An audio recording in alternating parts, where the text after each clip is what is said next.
Not the biggest teeth, not the fastest claws, but the first brain that learned to think 3 moves ahead. Imagine floating in warm, shallow seas 500 million years ago. The water around you shimmers with the kind of ethereal beauty that exists only in places where death hasn't learned to be efficient yet. Jellyfish pulse past like living parachutes, their movements governed by currents and chemistry rather than choice. Trilobites scuttle across the seafloor with the methodical persistence of biological wind-up toys, following genetic programming written in code they'll never understand. Everything here operates on autopilot. Hunt when hungry, flee when threatened, reproduce when the chemistry is right.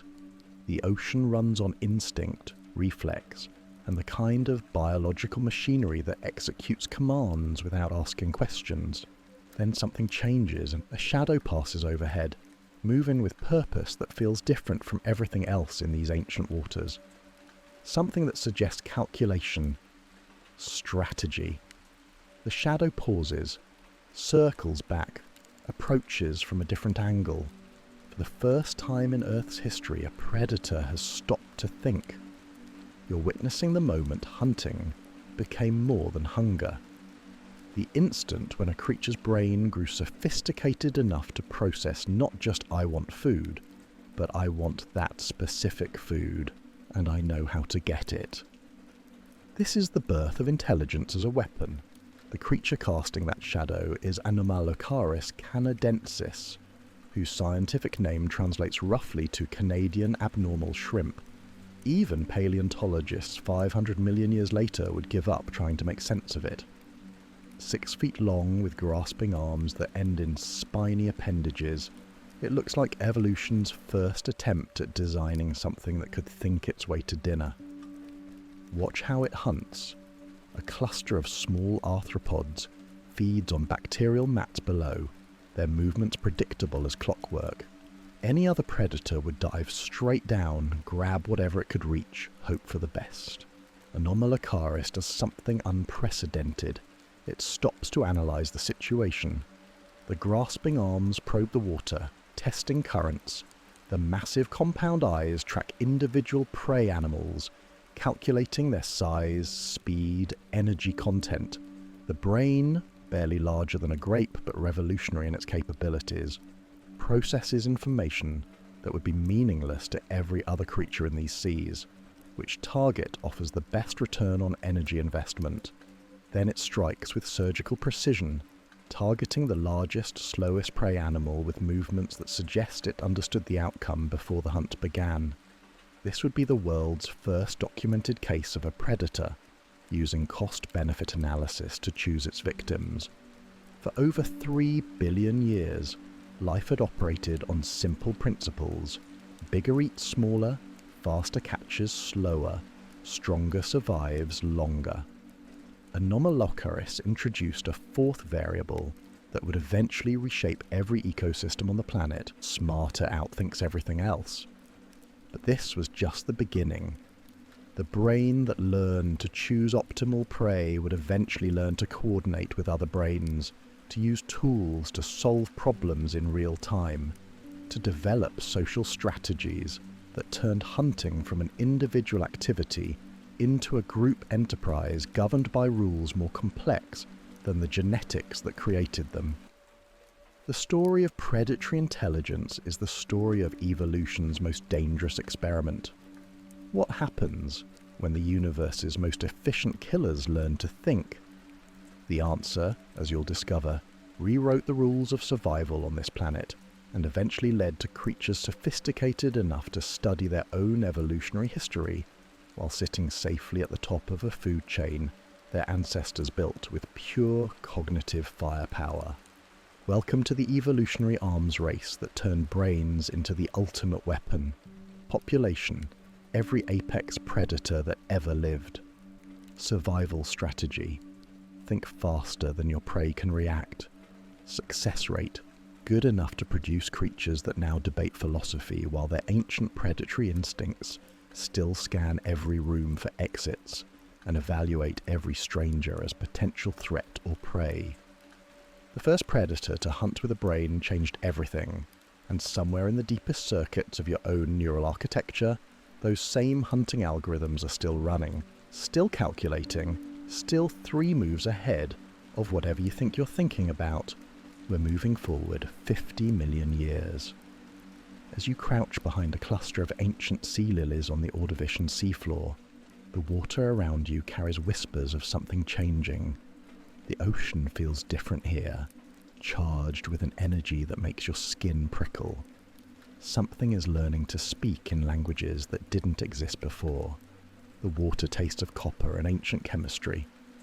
Currents move with the lazy persistence of a world that has all the time in the universe to get things right. Around you, the usual suspects go about their business with the mechanical devotion of creatures following scripts written in their DNA. Brachiopods filter feed with the enthusiasm of biological vacuum cleaners. Crinoids wave their arms like underwater flowers that never learned they weren't supposed to move. Everything here minds its own business, each creature locked in its private world of hunger, fear, and reproduction. The ocean runs on 1 million individual stories that never intersect, never communicate, never realize they could be chapters in something larger. Then you feel it, a vibration in the water that doesn't match anything else. This feels deliberate, coordinated, like a conversation conducted in pressure waves and chemical whispers. 3 shadows emerge from the gloom ahead of you. Eurypterids, sea scorpions built like nightmares with practical applications, each one the size of a grown man, armed with claws that could crack open anything stupid enough to get within reach. But these ones are different. They're moving together with the kind of synchronization that makes your primitive brain start calculating escape routes. Watch how they position themselves around their target. A massive trilobite feeds in the distance, oblivious to the tactical discussion happening in the water around it. The trilobite is armoured like a biological tank, experienced at surviving exactly this kind of attention. Its compound eyes scan constantly for threats, reflexes honed sharp by millions of years of things trying to eat it. The first Eurypterid approaches from the front, moving just fast enough to register as danger. The trilobite's entire defensive system locks onto this threat, tracking its approach with the focus that comes from recognizing genuine peril. Meanwhile, something impossible is happening behind it. The other 2 Eurypterids are having a conversation. Chemical signals pulse between them like biological Morse code. Subtle movements of their swimming appendages create pressure waves that carry tactical information. They're sharing what they see, coordinating what they're about to do, planning an attack that requires each of them to understand their role in something larger than individual hunger. The strike comes like thunder made of flesh and chitin. The trilobite, despite millions of years of evolutionary paranoia, finds itself caught in a tactical vice designed by creatures whose individual brains are smaller than walnuts, but whose collective intelligence just rewrote the rules of underwater warfare. You're watching the birth of teamwork, the moment when separate minds learn to think together, to share information, to execute plans that no individual brain could conceive alone. The ocean has produced its first military unit, complete with reconnaissance, coordination, and the kind of tactical flexibility that would make modern strategists jealous. The water around the kill site turns red with the evidence of what coordinated intelligence can accomplish. The trilobite never stood a chance against opponents who learned to multiply their effectiveness by thinking together. 3 Eurypterids working alone might have injured it, might have driven it away, might have settled for easier prey. 3 Eurypterids working together just dismantled something that should have been impossible to kill. But here's what should make you uneasy as you watch from your hiding place among the sea lilies. The Eurypterids aren't following some rigid instinctual program. They're learning, adapting, improving their tactics based on what works and what doesn't. The fossil record shows evidence of different strategies for different prey, different approaches for different situations. These creatures have discovered something that will eventually spread to every apex predator on the planet. Individual intelligence is dangerous, but collective intelligence is unstoppable. They've learned to transform hunting from a solo activity into a group enterprise governed by communication protocols more sophisticated than anything the ocean has ever seen. The chemical conversations happening around you carry the blueprint for every wolf pack, every orca pod, every human civilization that will ever exist. The Eurypterids have invented the concept that multiple brains working together can solve problems that individual brains cannot touch. As the three hunters disappear back into the gloom, their tactical discussion fading to chemical whispers in the current, you notice something unsettling. Other Eurypterids in the distance are watching, learning. The coordination you just witnessed isn't an isolated incident. It's spreading through the population like a biological virus that teaches creatures how to think together. The ocean has discovered teamwork. But teamwork, as any predator will eventually learn, is just the foundation for something far more sophisticated. Because once you can coordinate with other hunters, the next question becomes inevitable. What if you could coordinate with tools? We're leaping forward 335 million years. The world has transformed into something that would make those ancient sea scorpions weep with envy. You're standing in a Cretaceous forest where the trees stretch toward a sky that hums with the wing beats of creatures that learn to defy gravity. The air tastes thick and green, heavy with oxygen, and the kind of humidity that breeds giants. Around you, the forest floor rustles with the movement of creatures the size of city buses. Massive sauropods strip leaves from branches 40 feet above your head with the methodical efficiency of biological construction equipment. Their footsteps shake the ground like distant thunder, reminding you that in this world, being big is the standard survival strategy. But size has a problem.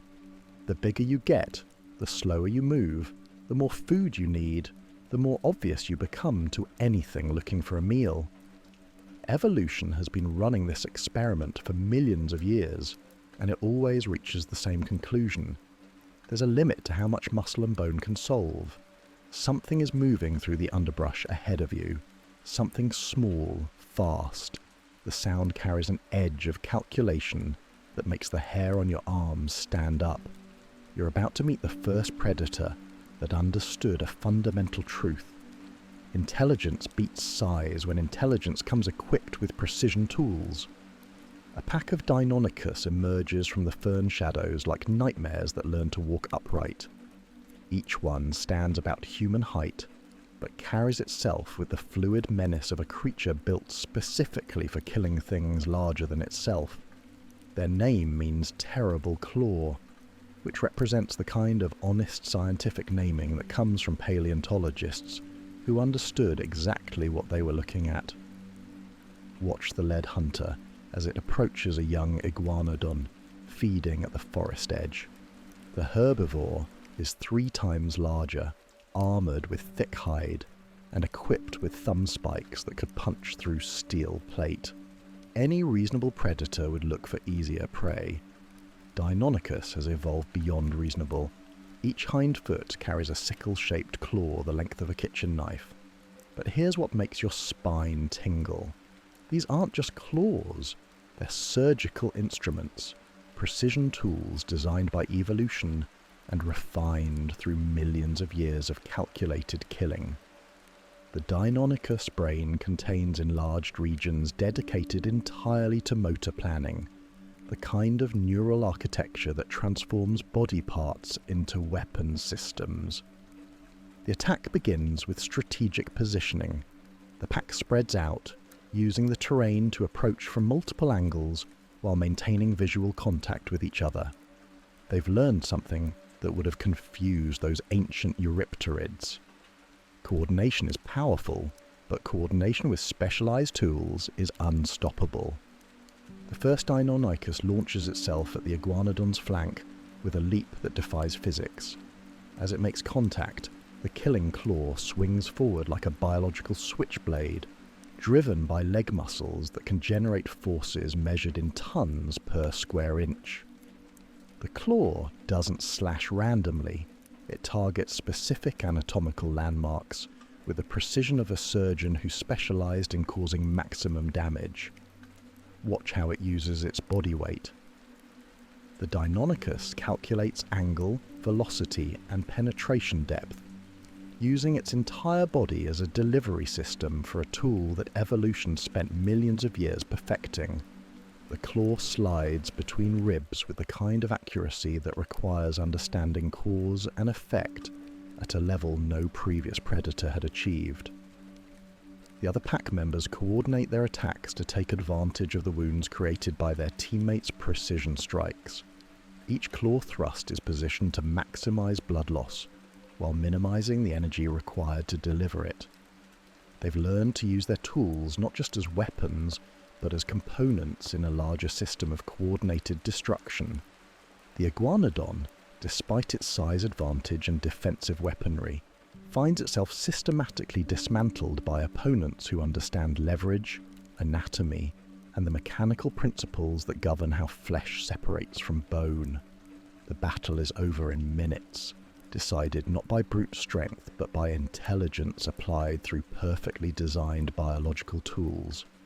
As you watch from your hiding place among the cycads, something becomes clear that should terrify any creature large enough to be worth hunting. Not only has Deinonychus evolved claws, it's evolved the brain architecture necessary to use those claws with deliberate intent. The enlarged motor cortex regions found in their fossilized skulls reveal neural hardware dedicated to planning, executing, and refining complex sequences of movements.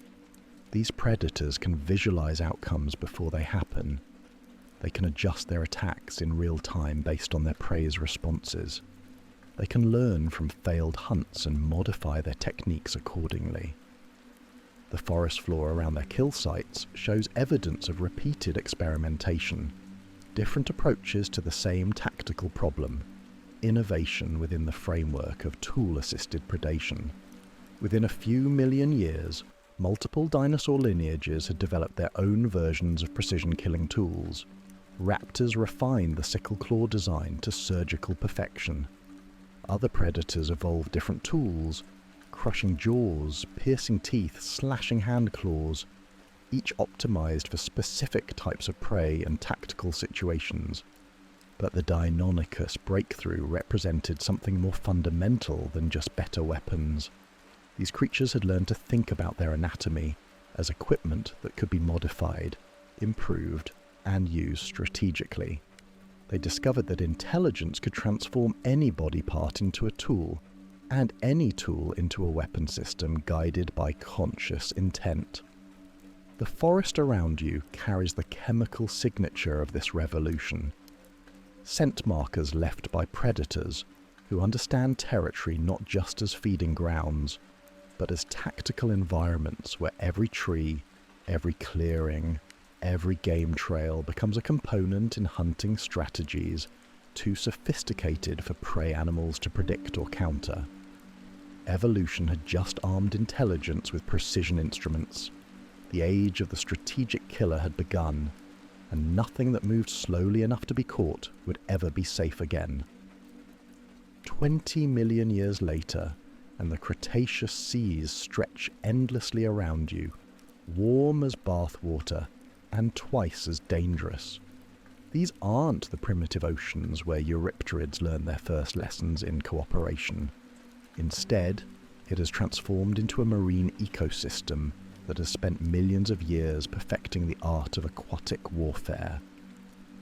Above you, the surface shimmers with silver light that fractures into dancing patterns across creatures that shouldn't exist. Ammonites the size of truck tires drift past like living submarines, their shells spiraled with mathematical precision. Marine reptiles longer than city buses patrol the deeper waters, their flippers cutting through the current with movements that speak of intelligence refined through countless generations of underwater hunting. But you're here for something stranger. Something that challenges every assumption about what intelligence looks like when it evolves in an environment where tools don't exist naturally, where cooperation means sharing space with creatures that might eat you, where every problem requires a solution invented on the spot. A shadow passes overhead, moving with fluid grace that makes dolphins look clumsy. 8 arms undulate through the water like living ribbons, each one equipped with suction cups that can taste what they touch. This is Vampironassa, an ancient cephalopod whose name means vampire squid lord, a designation that somehow undersells just how unsettling these creatures actually were. Watch how it approaches the problem in front of it. A cluster of thick-shelled ammonites has settled on the seafloor, their armoured spirals locked tight against any predator stupid enough to try brute force. These shells are evolutionary masterpieces, designed to withstand crushing pressures and equipped with chambers that can be flooded or emptied to control buoyancy. Breaking into one would require tools that don't exist in this underwater world. The Vampironassa circles the ammonite cluster, its arms exploring the shells with the methodical patience of a creature conducting a thorough investigation. Each touch provides sensory information that gets processed by a brain distributed throughout its body. Unlike vertebrates with centralized nervous systems, this creature thinks with its entire anatomy. Then something remarkable happens. The cephalopod begins collecting objects from the seafloor with obvious intent. Small shells, pieces of calcified coral, fragments of bone from long-dead marine reptiles.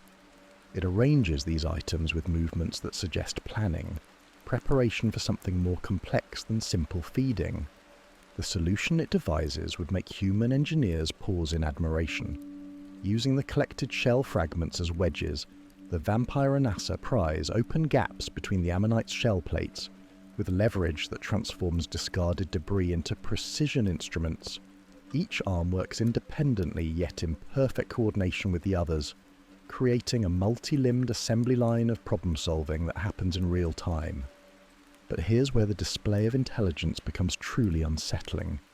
When the first technique doesn't work completely, the cephalopod modifies its approach.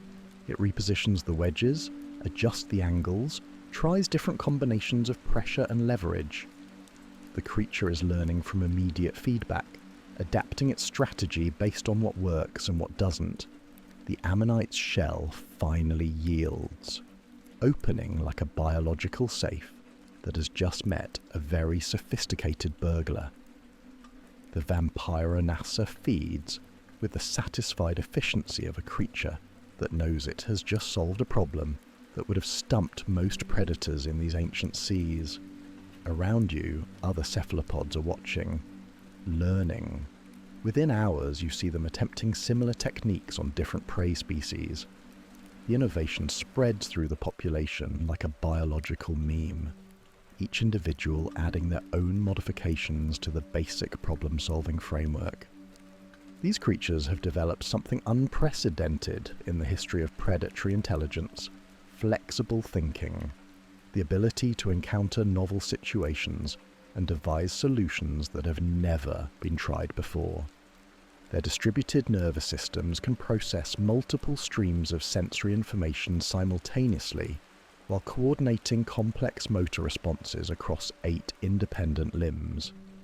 But flexible thinking, as powerful as it is when applied by a single mind, becomes something far more dangerous when multiple flexible minds learn to work together. Let me take you onto dry land. 55 million years later, the age of dinosaurs has ended in fire and darkness, leaving behind a world that feels strangely empty. You're standing in an Eocene forest where the trees grow thick and close, their canopy filtering sunlight into green-gold patterns that dance across the forest floor. The air smells of rich earth and new beginnings, heavy with the promise of creatures that are about to rewrite the rules of terrestrial hunting. Something moves in the undergrowth ahead of you. The sound carries undertones of coordination that make your skin crawl. Multiple creatures moving together, but with a precision that suggests they're sharing information in ways the forest has never seen before. A pack of hyaenodon emerges from the fern shadows like ghosts made flesh. Each one stands shoulder high to a modern wolf, but carries itself with the confident menace of a creature that has learned to transform pack hunting into an art form. Their skulls are built for crushing bone, their teeth designed for sectioning flesh. But what makes them truly dangerous is the intelligence burning behind their eyes. Watch how they approach their target. A massive wintertherium feeds at the forest edge, a rhino-sized herbivore equipped with skull protuberances that could cave in a predator's chest and canine teeth that jut from its upper jaw like organic daggers. Any single hyaenodon would be insane to challenge something that size and armament. The pack spreads out with movements that reveal complex planning. Each member takes a position that maximizes the group's tactical advantages while minimizing individual risk. They communicate through signals so subtle you almost miss them. Ear positions, tail angles, brief eye contact that carries enough information to coordinate a multi-stage assault. The lead female approaches from the Uintatherium's blind spot, moving with the patience of a creature that understands timing is everything. She's not the largest or strongest member of the pack.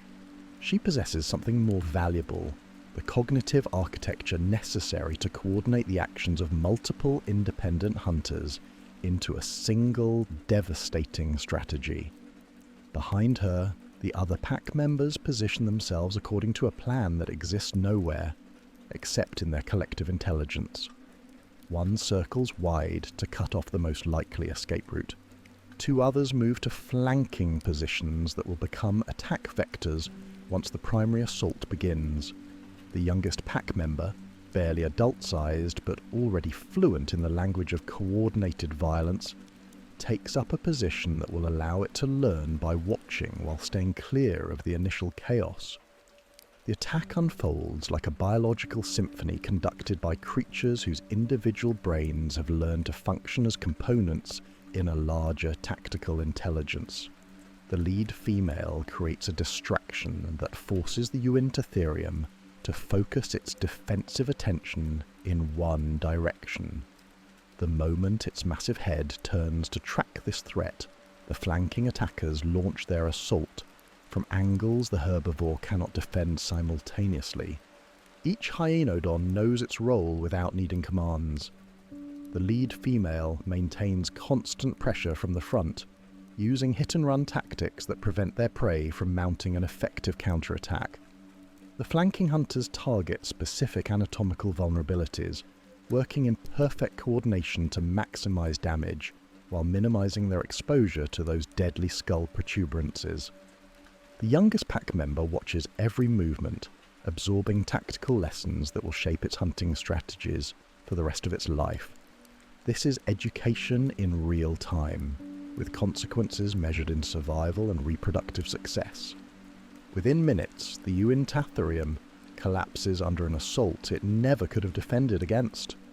The hyaenodon pack has demonstrated the ability to combine individual intelligence, flexible problem-solving, and coordinated group tactics into a hunting strategy that can overcome prey many times their individual size and strength. But here's what makes the scene around you truly unsettling.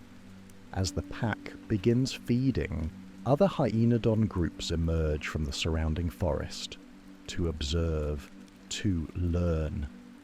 The successful hunting technique you just witnessed is being transmitted through the population like a biological patent that gets refined and improved with each application. Different packs have developed different specializations.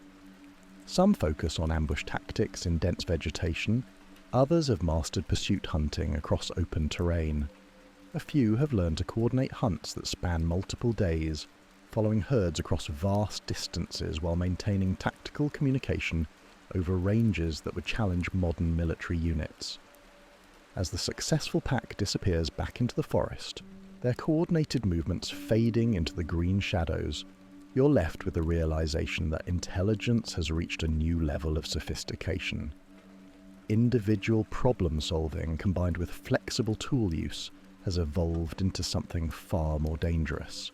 Social intelligence capable of transforming multiple minds into a single tactical organism.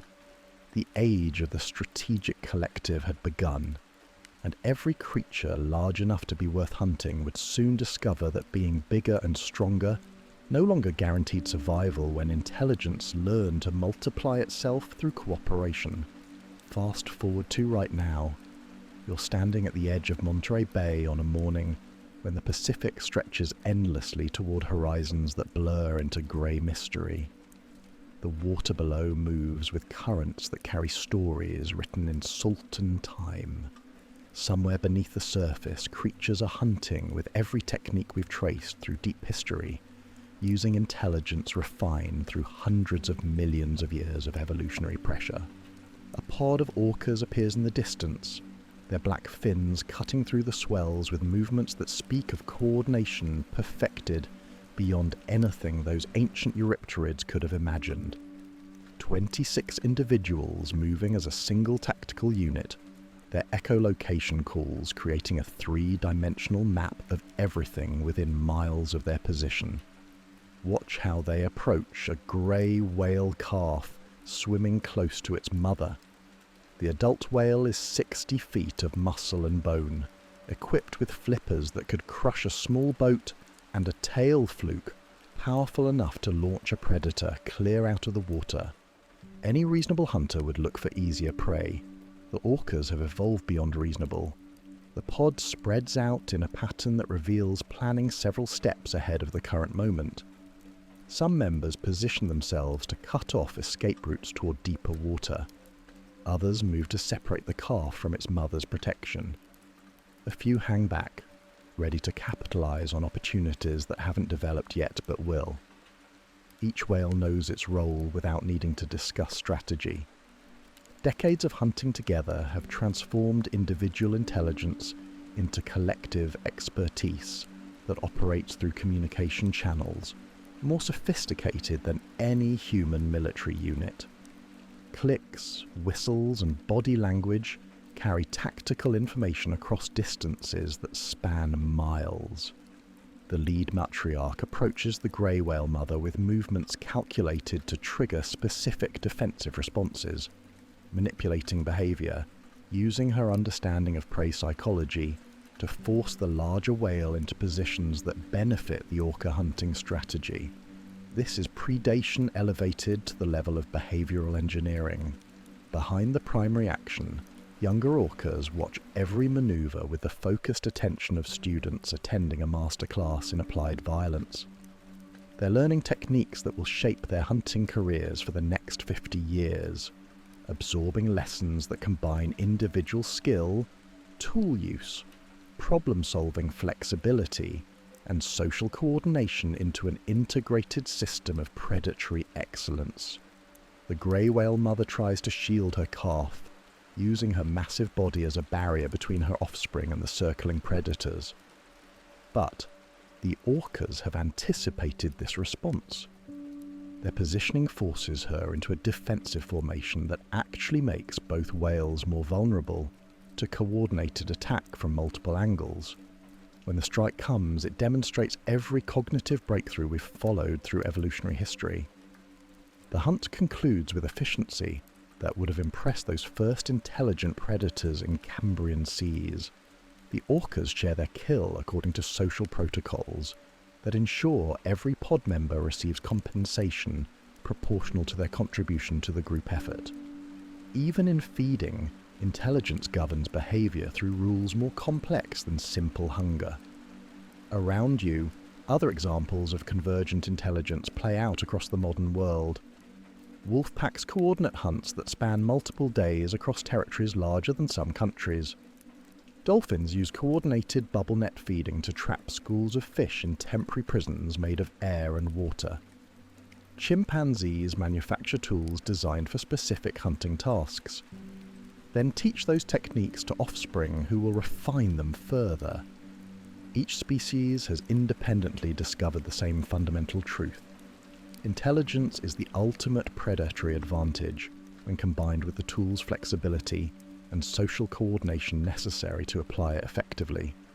The cognitive breakthroughs we trace through deep time haven't disappeared. They've converged in creatures that represent the current peak of predatory evolution. Standing on that cliff overlooking Monterey Bay, watching orcas demonstrate hunting techniques that synthesize every innovation in predatory intelligence over the past 500 million years, you realize something that should make you slightly uncomfortable. Humans developed these same cognitive abilities for the same evolutionary reasons. Our capacity for individual calculation, tool use, flexible problem solving, and social coordination didn't emerge accidentally.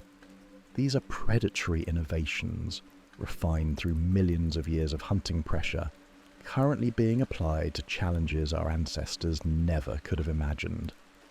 The boardroom strategies, the social hierarchies, the technological innovations, the collaborative projects that define modern civilization, all of them run on cognitive hardware originally designed for tracking, cornering, and efficiently dispatching prey that didn't want to become dinner.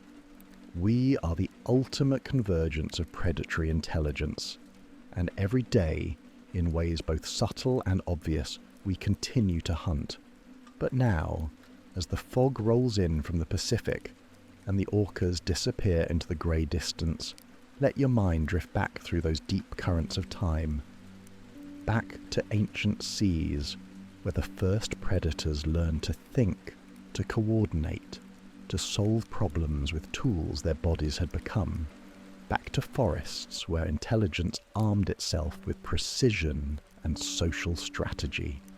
Close your eyes and feel the weight of all that evolutionary history settling into your bones.